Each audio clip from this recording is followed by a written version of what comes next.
അൽസാബിത്തെ കൊച്ചിൻ്റെ സ്കൂളിൽ പോയോ?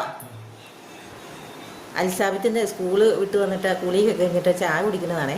ഭയങ്കര ഇഷ്ടമാണ് ചായ കുടി. അച്ചു സ്കൂളിൽ പോയിട്ട് എന്നാ പഠിച്ചോ കൊച്ചാ?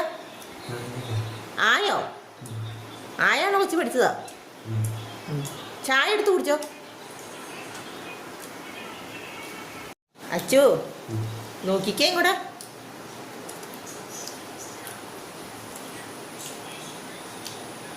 കേക്ക് ഇഷ്ടപ്പെട്ടോ കൊച്ചിനാ? ഉമ്മച്ചിക്ക് ഇച്ചി തരാമോ കൊച്ചാ? തരാമോ ഉമ്മച്ചിക്ക? തിന്നുന്ന സാധനം ആർക്കും കൊടുക്കില്ല. ആരെങ്കിലും ചായ കുടിച്ചുകൊണ്ടിരിക്കുവാണെങ്കിൽ അവരുടെ ചായ എല്ലാം തട്ടിപ്പറിച്ച് കുടിക്കും. അതാണ് അവൻ്റെ ശീലം.